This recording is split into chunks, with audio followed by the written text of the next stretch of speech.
চোখের পানি ছেড়ে মাহমুদ হাসান দেওবন্দি কাঁদতেছে। এমন সময় হুসাইন আহমদ মাদানী রহমাতুল্লাহ আলাইহি বললেন, হুজুর দীর্ঘ কয়েক মাস ধরে আপনার সাথে জেলখানায় আছে, একটা দিনও কাঁদতে দেখি না, আজকে কাঁদছেন কেন? শাইখুল হিন্দ মাহমুদ হাসান দেওবন্দি চোখের পানি ফেলে কাঁদতেছে আর বলতেছে, হুসাইন রে, দীর্ঘ কয়েক বছর হয়ে গেল আমার জিন্দগিতে কোনদিন খতম তেরাবি বাদ দেয় নাই। এখন তো জেলখানায় পড়ে আছি, আমি তো খতম তেরাবি পড়তে পারবো না, এই খতম তেরাবি তো পড়তে পারবো না। এই দুমকে আমার নয়ন দিয়ে জল পড়তেছে, কারণ আমি হাফিজ না, তুমি হুসাইনও হাফিজ না, কেমনে খতম তেরাবি পড়বো? এই দুঃখ পরাক্রান্ত হৃদয়ে আমার চোখের পানি আটকাতে পারি না, এজন্য কাঁদতেছি। আমার বন্ধুগণ, কুতুবুল আলম ওয়াল আযম শাইখুল ইসলাম হুসাইন আহমদ মাদানী রাহমাতুল্লাহ আলাইহি বললেন, উস্তাদ জি চোখের পানি ফেলে দেন, আর চিন্তা করতে হবে না, আপনি আমার জন্য দোয়া করুন, আমি প্রতিদিন এক পারা করে কোরআন তেলাওয়াত করব, আর রাতের বেলা আপনাকে সেই পারা দিয়ে তারাবি পড়াবো। সুবহানাল্লাহ। শাইখুল হিন্দ বললেন, বাবারে কেমন করে হবে, তুমি তো হাফেজ না। হুসাইন আহমদ মাদানী বললেন, হুজুর আপনি দোয়া করবেন, আপনার দোয়ার বরকতে সারা দিন আমি মেহনত করব, কুরআনুল কারীম তিলাওয়াত করার জন্য চেষ্টা চালিয়ে যাব, হিফজ করার জন্য চেষ্টা চালিয়ে যাব। আপনি দোয়া করবেন, দিনের বেলা এক এক পারা করে শিখবো, আর রাতের বেলা তারাবির নামাজে আপনাকে পড়ে শোনাবো। মুহতারাম হাজিরিন, আজকের মাহফিল যেহেতু কওমি মাদ্রাসার উদ্যোগে মাহফিল, এই হিসেবে আজকে আমি আপনাদের সামনে এ বিষয়ে আলোচনা করব যে কওমি মাদ্রাসা কি এবং কেন। কওমি মাদ্রাসা এই জাতিকে কি দিতে চায়, জাতি কওমি মাদ্রাসা থেকে কি পেতে চায়। আসুন আমরা কওম শব্দ থেকে এবং কওমি মাদ্রাসা থেকে আমরা কি পাবো, আর কওমি মাদ্রাসা আমাদেরকে কি দিবে, সামান্য কিছু আলোচনা করে নেই। এক নম্বরে জেনে নেই কওম কাকে বলে। কওম এটা আরবি শব্দ, বাংলাতে বলা হয় জাতি। কওমি মাদ্রাসা তিনটি সমন্বয়ে প্রতিষ্ঠিত হয়। এক নাম্বার হলো জাতির উদ্যোগে প্রতিষ্ঠিত হয়, দুই নাম্বার হলো জাতির সহযোগিতায় কওমি মাদ্রাসা পরিচালিত হয়, তিন নাম্বার হলো জাতির খেদমতে কওমি মাদ্রাসা সর্বদা নিয়োজিত থাকে। আলহামদুলিল্লাহ, কওম তিনটি সমন্বয়ে কওমি মাদ্রাসা প্রতিষ্ঠিত। এক নাম্বার জাতির উদ্যোগে কওমি মাদ্রাসা প্রতিষ্ঠিত হয়, দুই নাম্বার জাতির সহযোগিতায় সাহায্যে কওমি মাদ্রাসা পরিচালিত হয়, তিন নাম্বার হলো কওমি মাদ্রাসা জাতির খেদমতে সর্বদা নিয়োজিত থাকে। প্রিয় বন্ধুগণ, যেহেতু কওমি মাদ্রাসা জাতির খেদমতে নিয়োজিত, এই কওমি মাদ্রাসা জাতিকে কি দেয়, আসুন আমরা প্রথমে জেনে নেই কওম। কওম শব্দ উচ্চারণ করতে প্রথমে একটি অক্ষর আরবি লাগে, সেটা হলো কাফ, বড় কাফ। এই কওম শব্দটা আরবি, এই কওম শব্দটা বাংলাতে বলতে হলে প্রথমে আসে ক, আর আরবিতে প্রথমে আসে কাফ। এই কাফ দ্বারা কওমি মাদ্রাসা মোট 4টি গুণ অর্জন করে। এক নাম্বার কলম, দুই নাম্বার কওল, তিন নাম্বার কদম, 4 নাম্বার কলব। আপনারা মনে রাখতে হবে, 1 নাম্বার কলম, 2 নাম্বার কওল, 3 নাম্বার কদম, 4 নাম্বার কলব। এই 4টি বিষয় কি আমাদেরকে কওমি মাদ্রাসা দেয়, আলোচনার মাধ্যমে আমরা পরিপূর্ণভাবে বুঝতে পারবো ইনশাআল্লাহ। আল্লাহ আমাদের সবাইকে তৌফিক দান করুন। মুহতারাম হাজিরিন, আসুন আমরা জেনে নেই যে কলম দ্বারা কি। কলম কওমি মাদ্রাসার উলামায়ে কেরাম হাতে কলম নিয়ে কাগজে যে লেখাটা লেখেন, পৃথিবীর কেউ এই কলমের মধ্যে দাগ ধরাতে পারে না। কওমি মাদ্রাসার উলামায়ে কেরাম হাতে কলম নিয়ে যে লেখা লেখেন, পৃথিবীর কেউ এই কলমের মধ্যে দাগ বসাতে পারে না। কেউ ভুল ধরতে পারে না। এটা হলো কওমি মাদ্রাসার অন্যতম একটা ঐতিহ্য। হযরত মাওলানা আশরাফ আলী থানভী যিনি দারুল উলুম দেওবন্দের ছাত্র ছিলেন, হাজারো কিতাব উনি লিখেছেন, কিন্তু আজও পর্যন্ত কোনো ব্যক্তি, কোন গবেষক, কোন মুসান্নিফ আশরাফ আলী থানভী রাহমাতুল্লাহি আলাইহির হাতের কলমে লিখিত যে কিতাব সমূহ আছে, একটি কিতাবেরও, একটি কলমের লেখারও কেউ ভুল ধরতে পারে না।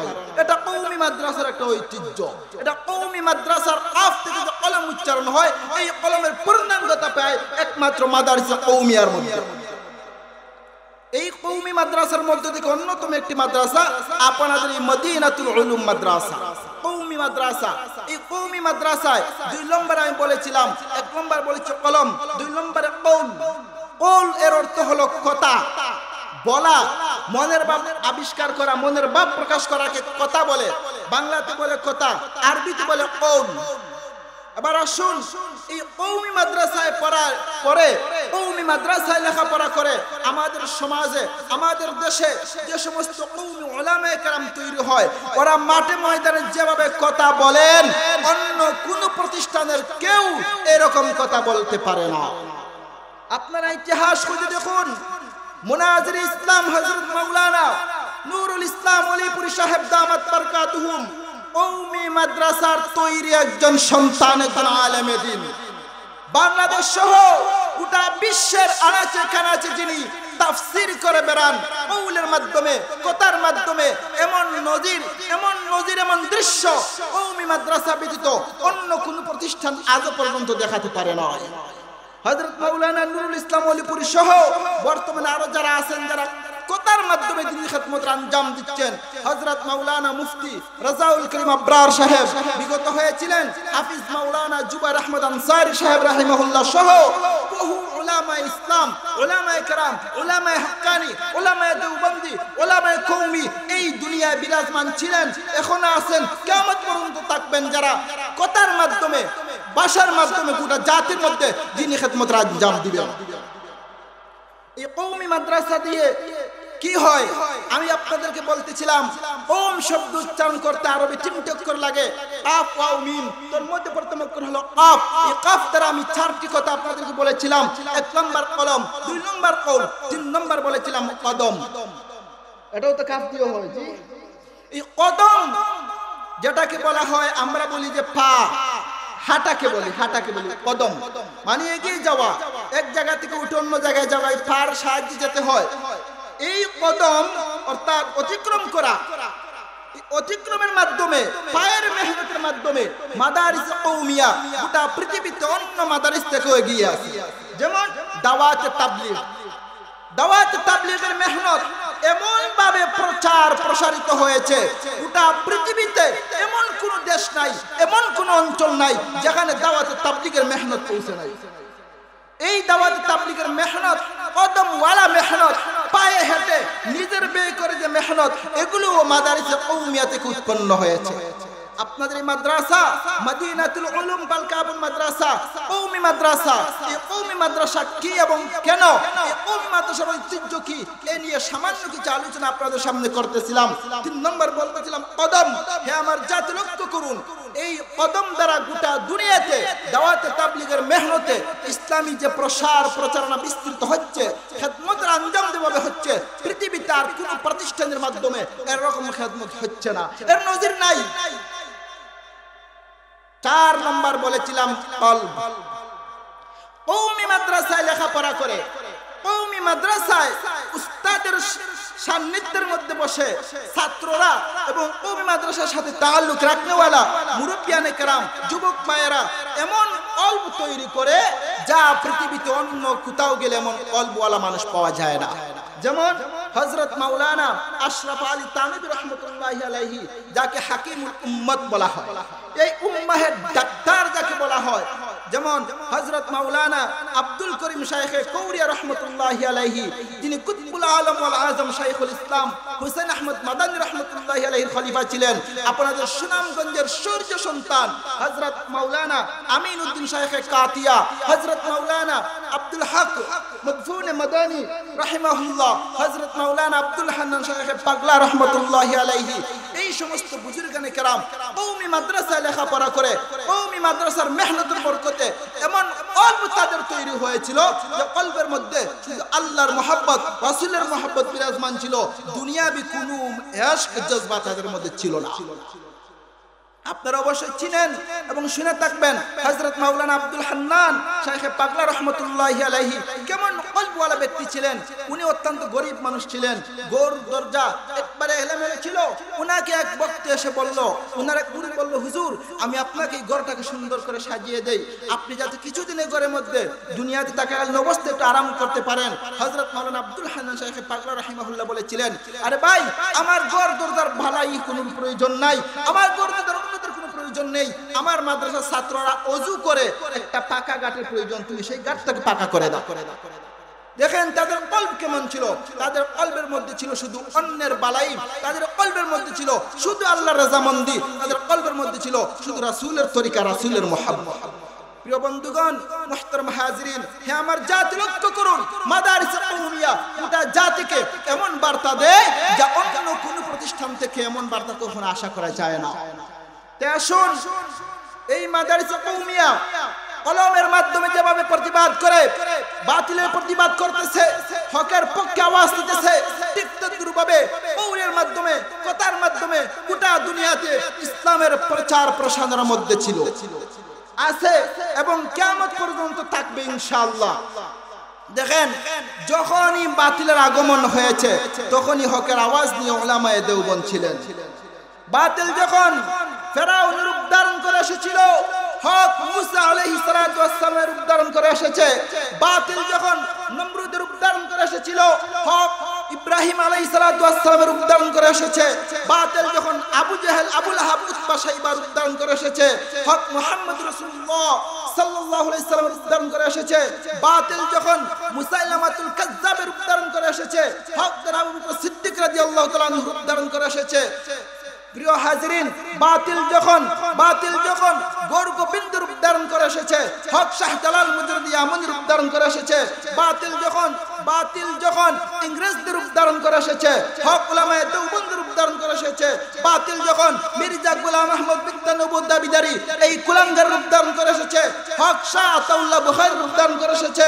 বাতিল যখন শিক্ষান্দ্রা রূপ ধারণ করে এসেছিল, বাতিল যখন নাস্তিক মুরতাদ রূপ ধারণ করে এসেছে, হক আল্লামা আহমদ শফি রাহমাতুল্লাহ আলাইহি রূপ ধারণ করে এসেছে। বাতিল এখনো ইসকনের রূপ ধারণ করে ময়দানে আছে, বাতিল এখনো কিছু উগ্র হিন্দুদের রূপ ধারণ করে মাঠে আছে, বাতিল এখনো পালিত ফেরাউনের দোষের রূপ ধারণ করে আছে। হকের আওয়াজ নিয়ে ময়দানে আছেন উলামায়ে কওমি, উলামায়ে দেওবন্দি। কথা বলেন ঠিক কিনা? মুহতারাম হাজিরিন, যখনই বাতিলের আবির্ভাব হয় তখনই আমার আল্লাহ বাতিলের মোকাবেলায় হকের পক্ষে আওয়াজ দেওয়ার মানুষ তৈরি করে দেন। তন্মধ্যে লক্ষ্য করুন, বাতিল যখনই আসে হক্কানিরা বাতিলকে চিনতে কখনো ভুল করেন না। উলামায়ে দেওবন্দ, উলামায়ে হক্কানি সব সময় বাতিলকে চিহ্নিত করে, বাতিলকে চিনে এই সমাজের মানুষকে সতর্কতার বাণী পৌঁছে দিচ্ছেন, এই সমাজের মানুষকে সতর্কতার দৃষ্টি অবলম্বন করতেছেন। এই সমাজের মানুষ যাতে ঈমান হারা না হয়, পথভুলা না হয়, সব সময় উলামায়ে কওমিয়া, উলামায়ে দেওবন্দরা মেহনত করে যাচ্ছেন। আমার আল্লাহর রাসূল মুহাম্মদুর রাসূলুল্লাহ সাল্লাল্লাহু আলাইহি ওয়া আলিহি ওয়াসাল্লাম যখন হকের আওয়াজ নিয়ে মক্কাতুল মুকাররমা আগমন করেছিলেন, তখন মক্কার বেঈমানগুলি, মক্কার কাফির মুশরিকগুলি আমার নবীকে যার পরনাই নির্যাতন করেছিল, আমার নবী নির্যাতন অতিষ্ঠ হইয়া মক্কাতুল মুকাররমাকে ত্যাগ করে মদিনাতুল মুনাওয়ারা হিজরত করে চলে গেলেন। আমার নবী যখন মদিনাতুল মুনাওয়ারায় দীর্ঘদিন দ্বীনের খেদমত আঞ্জাম দিয়ে বিজয়ের বেশে মক্কায় আগমন করলেন, তখনও আমার নবী হকের একটি লাঠি হাতে নিয়েছিলেন। আমার নবী হকের আওয়াজ দিয়ে যখন মক্কায় প্রবেশ করেছিলেন, সর্বপ্রথম আমার নবী মুহাম্মদ রাসূলুল্লাহ বাইতুল্লাহর আশেপাশে যত মূর্তি ছিল, বাইতুল্লাহর আশেপাশে যত মূর্তি ছিল সবগুলো ভেঙে দিয়েছেন। এজন্য প্রতিটি মুসলমানের সবচেয়ে বড় কাজ হবে, মুসলমান মূর্তি ভাঙে, মূর্তি পাহারা দেয় না, মুসলমান মূর্তির বিরোধিতা করে, মূর্তির পক্ষে থাকে না, মূর্তির বিরুদ্ধে যারা যায় তারাই হবে মুহাম্মদ রাসূলুল্লাহর উম্মত। মূর্তির পক্ষে যারা অবলম্বন গ্রহণ করে তারা হবে দুশমনে রাসূল, দুশমনে ইসলাম, তাতে কোনো সন্দেহ নাই। মুহতারাম হাজিরিন, মুহাম্মদ রাসূলুল্লাহ সাল্লাল্লাহু আলাইহি ওয়াসাল্লাম যখন মক্কাতুল মুকাররমে আগমন করেছিলেন তখন আমার আল্লাহ সাথে সাথে কোরআনের একটি আয়াত নাযিল করে দিয়েছিলেন। আমার তিলাওয়াত আয়াতের মধ্যে আল্লাহ বলেন, ওয়া কুল জাআল হাক্কু ওয়া যাহাকাল বাতিল ইন্নাল বাতিলা কানা যাহুকা। ইয়া রাসূলুল্লাহ, ওয়া কুল, হে নবী আপনি বলুন, জাআল হাক্কু, হক আগমন করেছে, ওয়া যাহাকাল বাতিল, বাতিল ধ্বংস হয়ে গেছে। যা মানে আশা, যা মানে আশা, যাহবা মানে ধ্বংস হওয়া। ওয়াকুল জাল হক ওয়া যাহাকাল বাতিল, ওয়া যাহাকাল বাতিল মানে বাতিল ধ্বংস হয়ে গেছে। ইন্নাল বাতিলা কানা যাহুকা, বাতিল তো এমনই যা ধ্বংসই হয়। বাতিল কখনো বিজয়ী হয় না, বাতিল কখনো চিরস্থায়ী থাকে না। হক ছিল, এখনো আছে, কিয়ামত পর্যন্ত হক থাকবেই থাকবে ইনশাআল্লাহ। মুহতারাম হাজিরিন, বর্তমান সময়ে আমাদের দেশে আমার মুসলিম ভাই বোনদেরকে ঈমান হারা করার জন্য, আমার মুসলিম ভাই বোনদেরকে ধ্বংস করার জন্য চতুর্দিকে বাতিল গ্রাস করে আছে।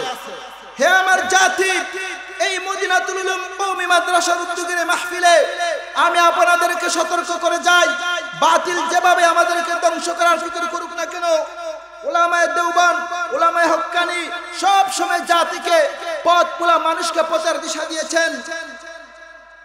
আমিও কওমি মাদ্রাসার একজন সন্তান হিসেবে আপনাদেরকে বলি, বাতিল এখন উগ্র ইসকনের রূপ ধারণ করে এসেছে। বাতিল এখন কিছু উগ্র হিন্দুদের রূপ ধারণ করে আমার সোনার বাংলাদেশের সৌন্দর্যতা নষ্ট করার বিরাজমান কাজ করতেছে। আপনাকে আমাকে সতর্কতার ভূমিকা পালন করতে হবে। আপনার আমার সন্তানকে সব সময় সতর্ক দৃষ্টিতে রাখতে হবে।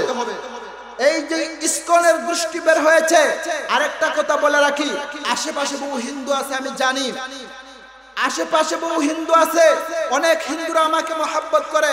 আমি হিন্দু ধর্ম বিরোধী না, যার যার ধর্ম সে তার মতোই পালন করবে। এই স্বাধীনতা আমার আল্লাহ দিয়েছেন, বাংলাদেশের সাবেক সংবিধানও দিয়েছে। আমার আশা বর্তমান যে সংবিধান আছে সেই সংবিধানও এই বিধান দিবে। তবে আমি বলতে চাই, আমরা মুসলিম জাতি, মাদারিসে কওমিয়া, কোন উলামায়ে কেরাম হিন্দু ধর্ম বিরোধী না।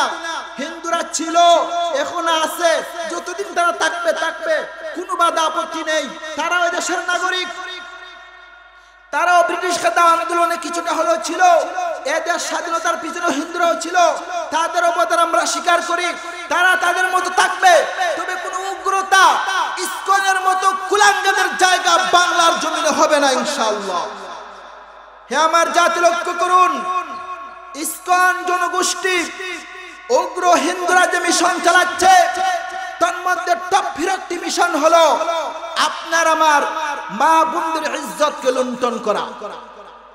লক্ষ্য করুন, এই ইসকনের একটা মিশন হলো মুসলিম নারীদেরকে ধ্বংস করা। স্কুল কলেজে আপনার মেয়েকে, আপনার বোনকে লেখাপড়ার জন্য দেন, ওরা হিন্দু কিছু ইসকনের কিছু উগ্র হিন্দুরা আছে যারা আমার মা বোনদের সাথে জাস্ট ফ্রেন্ড নামে সম্পর্ক করে, জাস্ট ফ্রেন্ড রিলেশন করে, আমার বোনদের সাথে রিলেশন করে, জাস্ট ফ্রেন্ড বলে তাদের সাথে প্রেমের সম্পর্ক করে। অনেক উগ্র হিন্দু আছে, অনেক ইসকনের গোষ্ঠী আছে যারা আমার স্কুল কলেজের বোনদের সাথে রিলেশন করে, বিয়ে পর্যন্ত পৌঁছায়, বিয়ে পর্যন্ত পৌঁছায়। বহু ঘটনা আমার মোবাইলের মধ্যে আছে। ইসকনের অনেক হিন্দুরা মুসলিম মেয়েদেরকে বিয়ে করে প্রেগনেন্ট করার পর তাকে ফেলে চলে যায়। দেখেন তাদের মিশন কত নিকৃষ্ট পর্যায়ে পৌঁছেছে। এই মুসলিম জাতিকে নষ্ট করার জন্য তাদের টার্গেট এখন মুসলিম নারী, মুসলিম সমাজের সহজ সরল নারীদেরকে নষ্ট করা। ওরা কিছুদিন জাস্ট ফ্রেন্ড বলে আপনার আমার বোনদের সাথে মেয়েদের সাথে ওরা সম্পর্ক করে, তারপর প্রেম পর্যন্ত পৌঁছে, বিয়ে পর্যন্ত পৌঁছাইয়া ওর পেটের বাচ্চা দিয়ে ও ফেলে চলে যায়, ওর ঠিকানা কিছুই পাওয়া যায় না। হে আমার জাতি, আপনাকে আমাকে সতর্কতার ভূমিকা পালন করতে হবে। আপনার মেয়ে, আপনার বোন স্কুলে যাবে, কলেজে যাবে, কোনো অসুবিধা নেই, কোনো বাধা নেই, তবে কার সাথে চলাফেরা করে, কার সাথে সম্পর্ক রাখে, আপনাকে আমাকে সেই ভূমিকা পালন করতে হবে। আপনাকে আমাকে জানতে হবে আমার মা বোনদেরকে, আমার মেয়েদেরকে কোন হিন্দু নষ্ট করবে, এটা আমরা কখনো বরদাস্ত করতে পারি না। হে কওমি সন্তানরা, তোমাদেরকে আজকের মাহফিলে আমি একটা বার্তা দিয়ে যাই। কওমি মাদ্রাসা শুধু লেখাপড়ার মধ্যে সীমাবদ্ধ নয়। কওমি মাদ্রাসা শুধু লেখাপড়ার মধ্যে সীমাবদ্ধ নয়।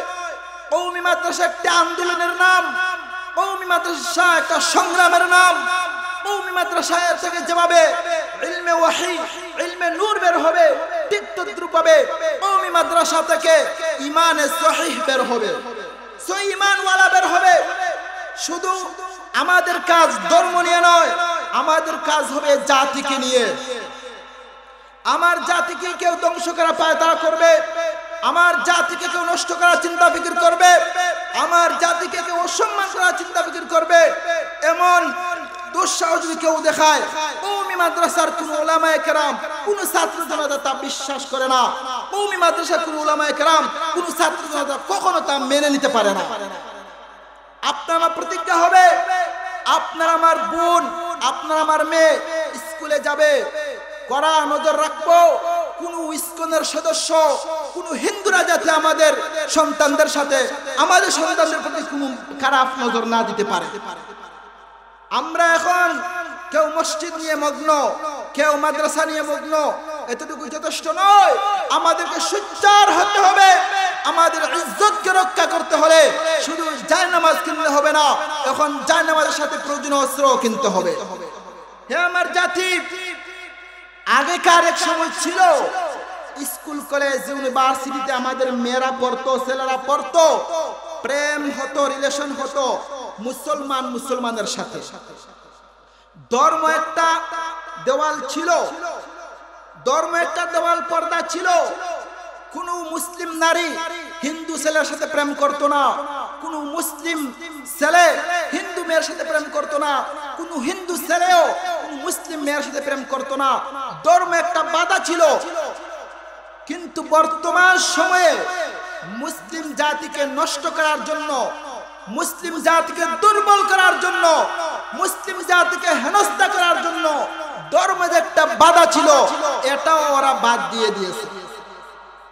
ওই হিন্দুরা আমার দেশের সহজ সরল মেয়েদের সাথে, সহজ সরল মেয়েদের সাথে জাস্ট ফ্রেন্ড বলে প্রথমে সম্পর্ক করব, পরবর্তীতে প্রেম পর্যন্ত পৌঁছাইয়া আমার দেশের স্বর্ণের তৈরি এই সমস্ত সহজ সরল মেয়েদেরকে ওরা ধ্বংসের পায়তারা করতেছে।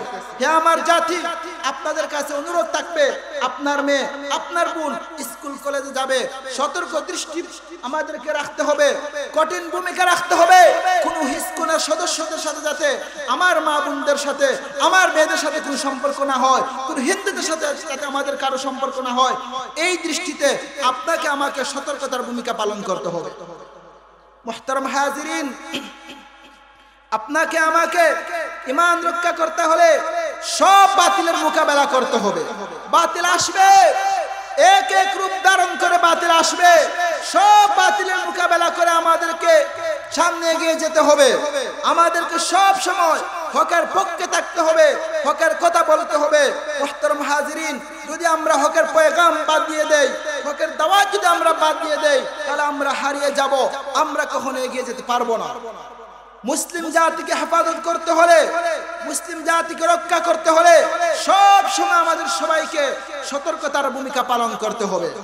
মুহতারাম হাজিরিন, উলামায়ে দেওবন্দ, উলামায়ে কওমিয়া সব সময় হকের পক্ষে মিশন চালিয়ে, হকের পক্ষে কাজ করে, বাতিলের বিরুদ্ধে মোকাবেলা করে এই সমাজে ছিল, আছে এবং থাকবে। সর্বপ্রকার বাতিলের বিরোধিতা করতে হবে। সর্বপ্রকার বাতিলকে আমাদের সমাজকে না বলতে হবে। বিশেষ করে ইসকন এবং উগ্র হিন্দুদের টার্গেট থেকে আমাদের জাতিকে রক্ষা করতে হবে। মুসলিম জাতি হয়তো আপনারা অবহেলা করতেছেন।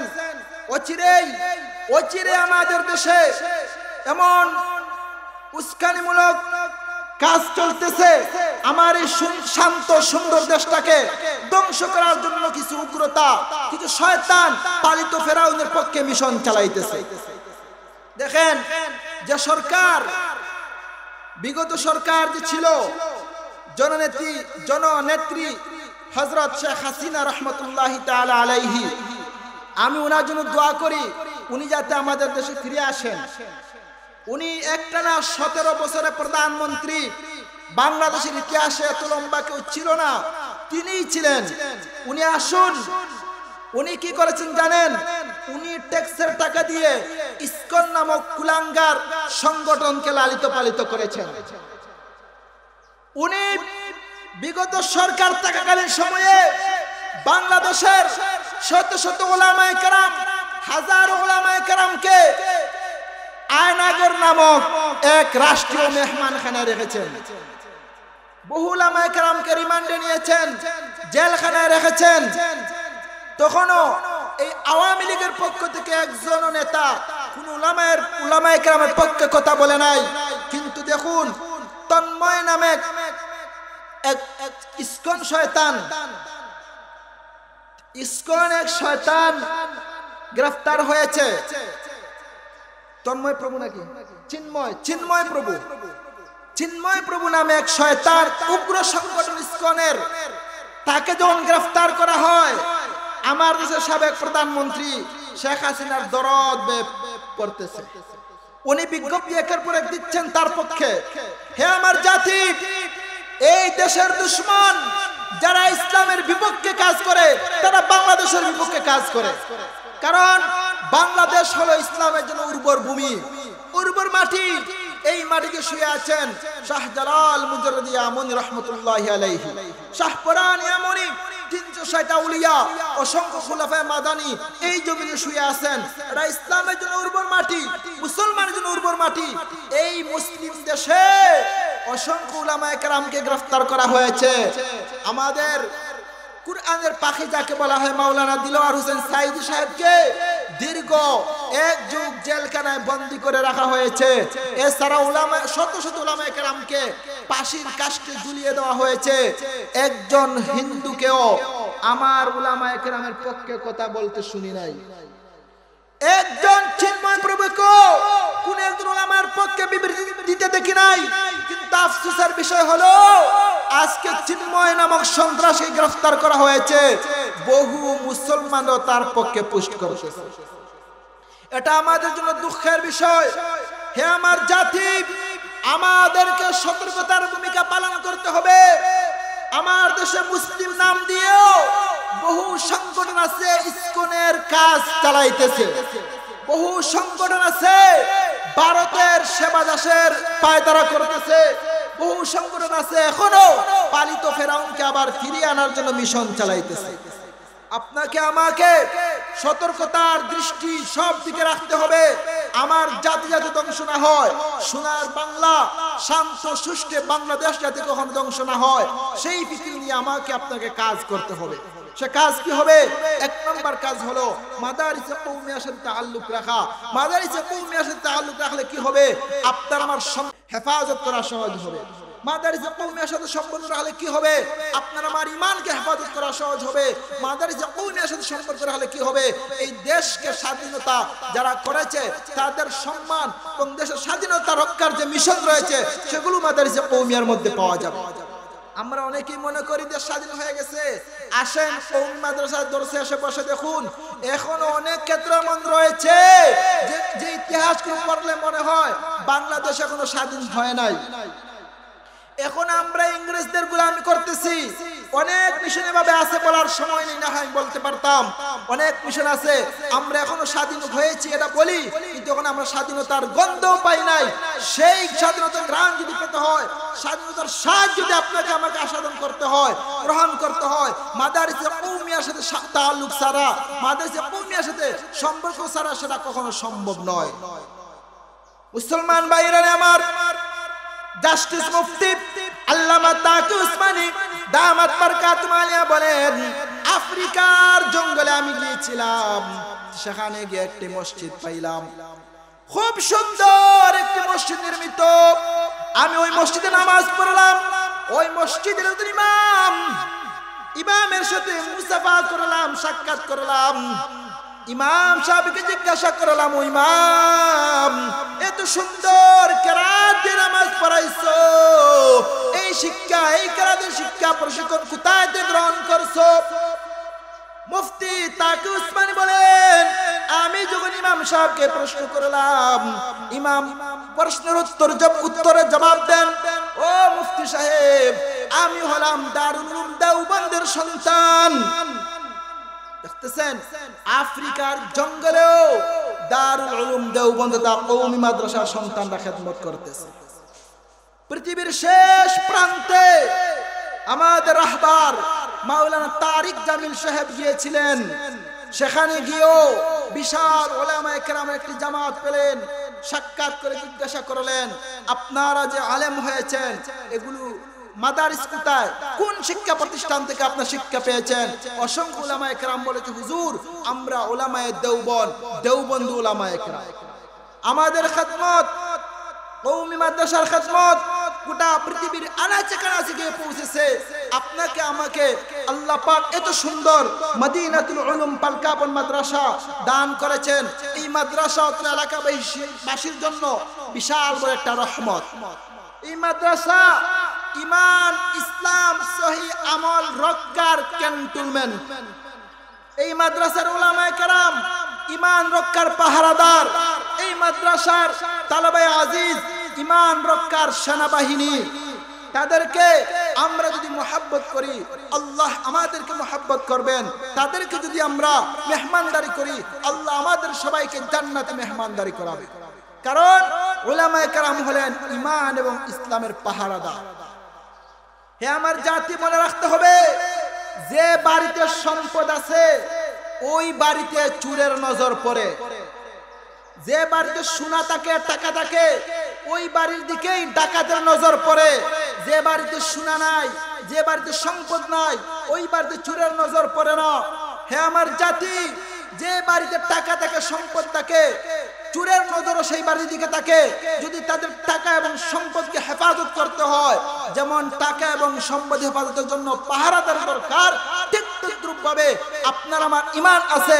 শয়তানের জন্য সবচেয়ে বড় সম্পদ হলো আপনার আমার ঈমান। এই ঈমানকে নষ্ট করার জন্য শয়তান এবং বাতিল সংগঠন সবসময় আমাদের পিছনে লেগে আছে।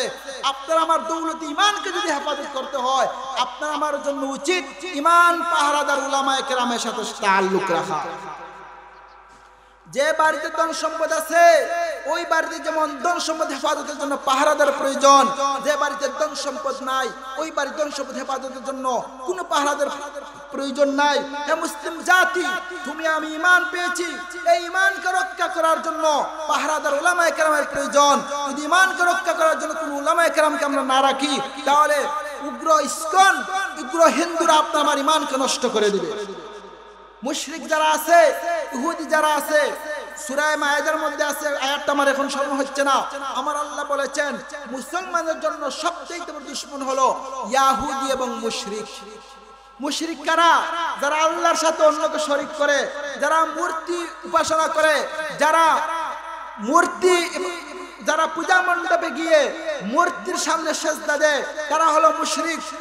কোন মুশরিক কখনো মুসলমানের পক্ষাবলম্বন করতে পারে না। কোন মুসলিম কখনো মুসলমানের পক্ষে কোন ভূমিকা রাখবে না। এই দৃষ্টিকোণ থেকে আমাদেরকে সোচ্চার হতে হবে। আপনার আমার ঈমানকে যেন আমার আল্লাহ হেফাজত করে, এই জন্য পাহারাদার হিসেবে উলামায়ে কেরামের সাথে তাআল্লুক রাখতে হবে। ধন সম্পদের পাহারাদার যেমন টাকা দিয়ে রাখতে হয়, ঈমানের পাহারাদার ঠিক তদ্রূপভাবে তাআল্লুকের মাধ্যমে, মুহাব্বতের মাধ্যমে রাখতে হয়। প্রতিটি মসজিদে মসজিদে ইমাম সাহেব আছেন। এই ইমাম সাহেব হলেন 1 নম্বর পাহারাদার। ওনার কাছ থেকে সব সময় ধর্মীয় আলোচনা, ধর্মীয় টিপস আমাদেরকে গ্রহণ করতে হবে। ওনার কাছ থেকে সব সময় ধর্মীয় পরামর্শ নিতে হবে। হুজুর, আমার মেয়েটাকে স্কুলে পড়াইতেছি, স্কুলে যে আমার মেয়ে পড়তেছে, কিভাবে স্কুলে পাঠালে আমার মেয়ের ঈমান হেফাজত হবে, কিভাবে স্কুলে পড়লে আমার মেয়ের আমল ঠিক থাকবে, এমন আলোচনা পর্যালোচনাও ইমাম সাহেবের কাছ থেকে নেওয়া চাই। কারণ বর্তমান সময়ে ইসকন নামক সন্ত্রাস গোষ্ঠীগুলো যেভাবে মুসলিম জাতির প্রতি নজর দিয়েছে, অচিরেই এ জাতির কি হবে যদি ইসকনকে বাংলাদেশে নিষিদ্ধ করা না হয়। স্কুলের যে কার্যক্রম আছে এগুলো যদি বন্ধ করা না হয় তাহলে শুধু মুসলমানদের ক্ষতি হবে তা নয়, স্বাধীন সার্বভৌমত্ব বাংলাদেশেরও ক্ষতি হবে, যার কোনো বিকল্প নেই। প্রিয় হাজিরিন, আপনাকে আমাকে সতর্কতার দৃষ্টি সব সময় রাখতে হবে। আল্লাহ রাসূল সাল্লাল্লাহু আলাইহি ওয়াসাল্লাম বলেছেন, তোমরা কখনো ইহুদি এবং মুশরিকদেরকে বন্ধু বানিও না, কারণ তোমরা তাদেরকে বন্ধু বললেও তারা কখনো বন্ধু হয় না। এজন্য আসুন আমার বন্ধুগণ, কওমি মাদ্রাসা তাআল্লুক রাখার মাধ্যমে 4টি গুণ অর্জিত হয়। 1 নাম্বার কলম, 2 নাম্বার কল, 3 নাম্বার কদম, 4 নাম্বার কলব।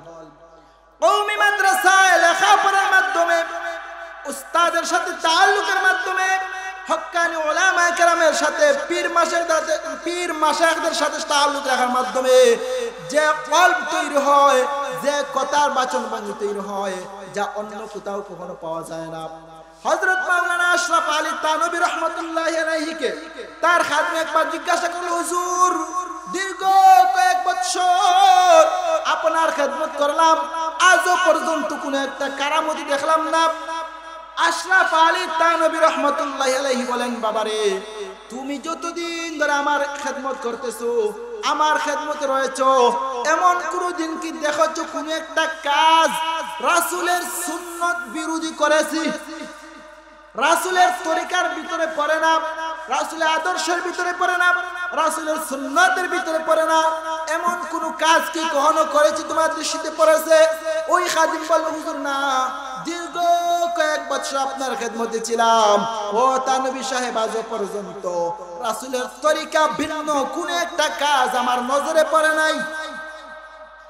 আশরাফ আলী থানভী রাহিমাহুল্লাহ তখন ওই খাদিমকে বললেন, বাবা এর চেয়ে বড় কারামত আমার আর নাই, কারণ যে রাসূলের আদর্শের উপর যত বেশি ইস্তেকামত থাকবে, অটল থাকবে, তার চেয়ে বড় কারামত আর হতেই পারে না। আমার বন্ধুগণ, এই জন্য আপনাকে আমাকে সব সময় রাসূলের আদর্শের উপর থাকতে হবে। রাসূলের সুন্নাহ অনুযায়ী আমাদের জীবন গড়া চাই। রাসূলের সুন্নাহ অনুযায়ী আপনার আমার জীবনকে গড়তে হলে উলামায়ে কেরাম, উলামায়ে হক্কানির সাথে তাআল্লুক রাখার কোনো বিকল্প নাই। কওমি মাদ্রাসা জাতির কাছে রাসূলের আদর্শ বিরাজমান করে। কুতুবুল আলম ওয়াল আযম শাইখুল ইসলাম হুসাইন আহমদ মাদানী রাহমাতুল্লাহি আলাইহি কেমন ব্যক্তি ছিলেন দেখেন। কওমি মাদ্রাসার মধ্যে আদর্শ শিক্ষক তৈরি হয়, আদর্শ তালবা তৈরি হয়, আদর্শ জাতি তৈরি করা হয়। ইংরেজদের বিরুদ্ধে উলামায়ে দেওবন্দের ভূমিকা অনস্বীকার্য। শাইখুল হিন্দ মাহমুদ হাসান দেওবন্দি রাহমাতুল্লাহি আলাইহিকে ইংরেজরা গ্রেফতার করে মাল্টার দিকে নিয়ে যাচ্ছিল। কুতুবুল আলম ওয়াল আযম হুসাইন আহমদ মাদানী রাহমাতুল্লাহি আলাইহি তখন ছিলেন শাইখুল হিন্দের ছাত্র। তখন হুসাইন আহমদ মাদানী যখন দেখলেন তার উস্তাদ শাইখুল হিন্দকে গ্রেফতার করে নিয়ে যাচ্ছে, তখন তিনি ইংরেজকে বললেন, ভাই আমার উস্তাদকে যদি তুমি গ্রেফতার করে নিয়ে যাও তাহলে আমাকে হুজুরের সাথে নিতে হবে। ওই ইংরেজরা দেখলো হুসাইন আহমদ মাদানী মাত্র 7 থেকে 8 বছরের বালক, ছোট্ট ছেলে, ওকে জেলখানায় নিলে তো কোনো লাভ হবে না, ওর খেদমত আমাদেরকে করতে হবে, সুতরাং তোমাকে যেতে হবে না, তোমাকে নেওয়া যাবে না। হুসাইন আহমদ মাদানী বলেছিলেন, না আমাকে যেতে হবে, আমি আমার হুজুরের খেদমত করব, জেলখানায় আমার যাওয়া উচিত, আপনারা আমাকে নিতেই হবে। তখন কুতুবুল আলম হুসাইন আহমদ মাদানীর কথা বললে ওই ইংরেজরা বলল, তোমাকে কখনোই নেওয়া যাবে না। তারা নেয় নাই। হে আমার জাতি দেখুন, তখন হুসাইন আহমদ মাদানী রাহমাতুল্লাহি আলাইহি ওই ইংরেজরা না নেওয়াতেই যখন জাহাজ ছেড়ে শাইখুল হিন্দকে নিয়ে ওরা মাল্টার দিকে রওনা হলো, হুসাইন আহমদ মাদানী রাহমাতুল্লাহি আলাইহি সঙ্গে সঙ্গে নদীর মধ্যে ঝাঁপ দিয়ে পড়লেন। নদীতে ঝাঁপ দিয়ে পড়লেন। ওনার কথা হলো, আমার উস্তাদ জেলখানায় থাকবে আর আমি বাহিরে থাকবো, আদর্শবান ছাত্র কখনো তা সহ্য করতে পারে না। হে আমার জাতি, দেখুন হুসাইন আহমদ মাদানী যখন মাল্টায় যাওয়ার জন্য শাইখুল হিন্দ মাহমুদ হাসান দেওবন্দির সঙ্গে জেলখানায় যাওয়ার জন্য পানির মধ্যে সাঁতার কাটতে শুরু করলেন, তখন ইংরেজরা দেখলো বালক বাচ্চা বুঝতেছে না, ও তো মরে যাবে, ও মারা যাবে, ওকে তুলুন। ওরা জাহাজে করে নিয়ে গেল। দীর্ঘ 4 বছর মাল্টায় উস্তাদের সঙ্গে শাইখুল হিন্দ মাহমুদ হাসান দেওবন্দির সঙ্গে হুসাইন আহমদ মাদানী ও জেলখানায় ছিলেন। জেলখানায় থাকা অবস্থায় কি হয়েছে জানেন?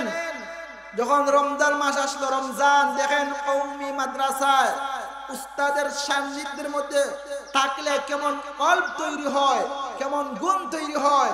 যখন রমজান মাস আসলো, হে আমার জাতি, দেখুন কওমি মাদ্রাসা কি কি জাতি, কি সন্তান কোন মাদ্রাসা তৈরি করে।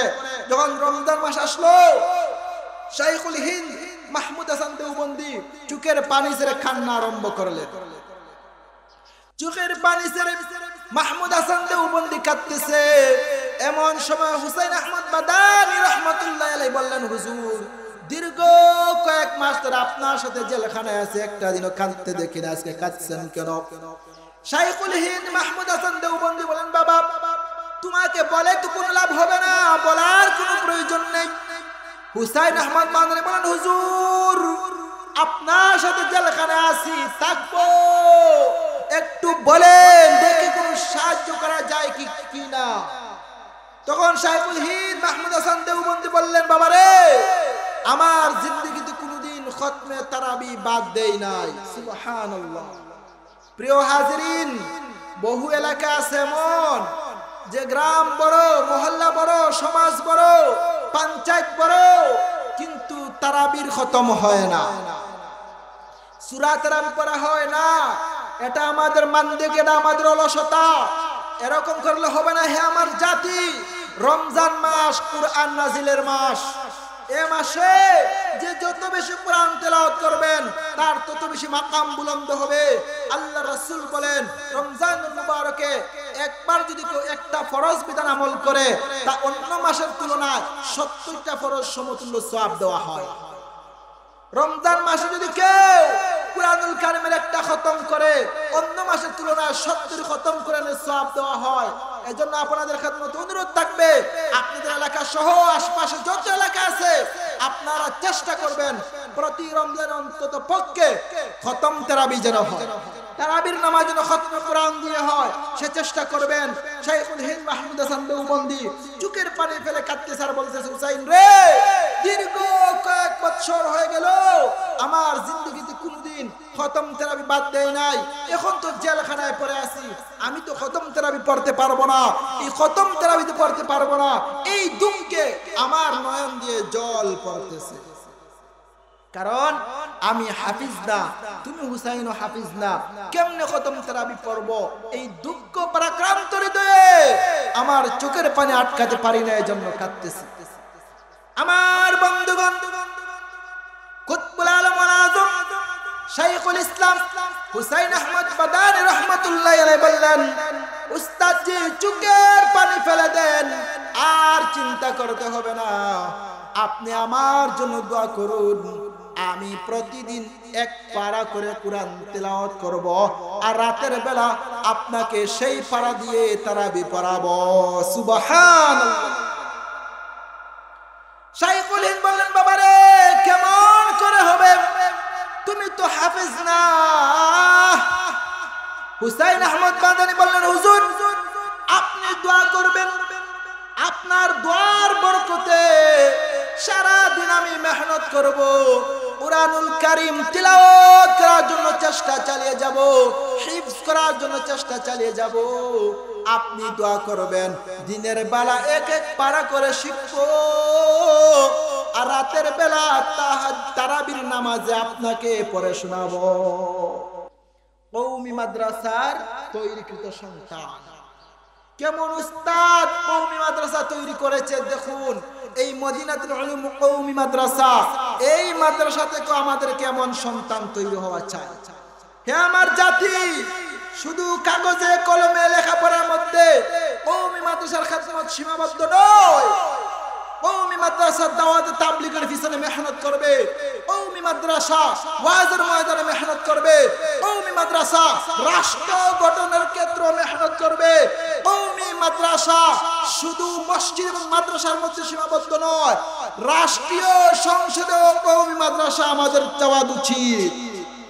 আপনারা জানেন আমাদের ধর্ম উপদেষ্টা যিনি ডক্টর আফম খালিদ হোসেন, উনি কওমি সন্তান। মুফতি ওয়াক্কাস সাহেব রহমতুল্লাহি আলাইহি জাতীয় সংসদ সদস্য, ধর্ম প্রতিমন্ত্রী ছিলেন, কওমি আলেম। এছাড়াও মাওলানা মুহিউদ্দিন খান রহমতুল্লাহি আলাইহি সহ যত উলামায়ে কেরাম আছেন, সর্বক্ষেত্রে আমাদের ভূমিকা রাখা চাই। এমন সন্তান আপনাদের মদিনাতুল উলুম মাদ্রাসা থেকে তৈরি হোক। আপনারা সেই মেহনত করবেন, উস্তাদদের কাছে পরামর্শ দিবেন যে হুসাইন আহমদ মাদানির মতো সন্তান যাতে এই মাদ্রাসা থেকে তৈরি হয়। এই মদিনাতুল উলুম মাদ্রাসা হলো কওমি মাদ্রাসা। এই কওমি মাদ্রাসা থেকে এমন ব্যক্তি তৈরি হয়েছেন, হুসাইন আহমদ মাদানি বলেছেন, হুজুর আপনি দোয়া করেন। শাইখুল হিন্দ দোয়া করেছেন, আলহামদুলিল্লাহ এমন হয়েছে 30 রমজানে 30 দিনে 30 পারা তিনি মুখস্থ করেছেন। প্রতি 30 তারাবিতে ওনার উস্তাদকে তিনি তিলাওয়াত করে খতম তারাবি পড়াইছেন। সুবহানাল্লাহ। আমার বন্ধুগণ, কেমন উস্তাদ কেমন ছাত্র হবে না কেন? প্রতিদিন রাতের বেলা যখন শাইখুল হিন্দ মাহমুদ হাসান দেওবন্দি ওযু করেন, তখন ওযুর পানি এনে দেন হুসাইন আহমদ মাদানি। তাহাজ্জুদের সময় একদিন এমন হলো ঠান্ডা পানি দিয়েছেন। মাহমুদ হাসান দেওবন্দি বলেন, হুসাইন তুমি এই পানি অন্যদিন যেটাই থেকে আনো, আজকে কি সেই জায়গা থেকে আনো নাই? হুসাইন আহমদ মাদানি বলেন, হুজুর কেন? বলে অন্যদিন তো পানি একটু গরম থাকে, আজকে তো এরকম নেই। তখন হুসাইন আহমদ মাদানি বলেন, হুজুর এই মালটার ভিতরে সমুদ্রের ভিতরে ঠান্ডা পানি কোনো ব্যবস্থা নাই। আমি যখন রাত্রে বেলা ঘুমাইতাম, একটা বাটির মধ্যে পানি নিয়ে আমার কুসের মধ্যে পানি নিয়ে ঘুমাইতাম, আর আমার এই কুলের মধ্যে আমি কাপড় দিয়ে ডেকে রাখতাম। ওই যে পানিগুলো ঢাকা থাকতো, ঠান্ডা কিছু দূর হয়ে কিছু গরমের আভাস আসতো। এইভাবে পানি আপনাকে এনে দিতাম। হুজুর আজকের দিনে পানিগুলোকে যে আমি কুলে রাখবো আমি ভুলে গিয়েছিলাম, এজন্য আপনাকে দিতে পারি না। এবার দেখুন একজন উস্তাদের খেদমতে একজন ছাত্র কি পরিমাণ মেহনত মুজাহাদা করতে পারে। এমন ছাত্র এমন উস্তাদ মাদারিসে কওমিয়ার মধ্যে পাওয়া যায়। আলহামদুলিল্লাহ, আপনারা ভাগ্যবান, আপনাদের এলাকায় একটি কওমি মাদ্রাসা আছে। যে এলাকায় কওমি মাদ্রাসা আছে এই এলাকা হলো তারকা সমতুল্য। আকাশের মধ্যে যখন তারকা উঠে, তারকাগুলো দেখতে যেভাবে পরিষ্কার দেখা যায়, যে এলাকার মধ্যে কওমি মাদ্রাসা থাকে ওই এলাকাটাও ফেরেশতাদের মতো তারকা সমতুল্য। কারণ এখানে আল্লাহর রহমত, আল্লাহর বরকত, সাকিনা নাজিল হতে থাকে। আল্লাহ আমাদের সবাইকে দ্বীনের নিসবতে আল্লাহ তাআলার সন্তুষ্টির লক্ষ্যে এই দেশে ইসলাম, মুসলমান এবং দেশ রক্ষার্থে মাদারিসে কওমিয়ার সাথে তাআল্লুক রাখার, নিসবত রাখার, সম্পর্ক রাখার আমাদের সবাইকে তৌফিক দান করুন। সকলে বলি আমিন। ওয়া আখির দাওয়ানা আলহামদুলিল্লাহি রাব্বিল আলামিন। আসসালামু আলাইকুম ওয়া রাহমাতুল্লাহ।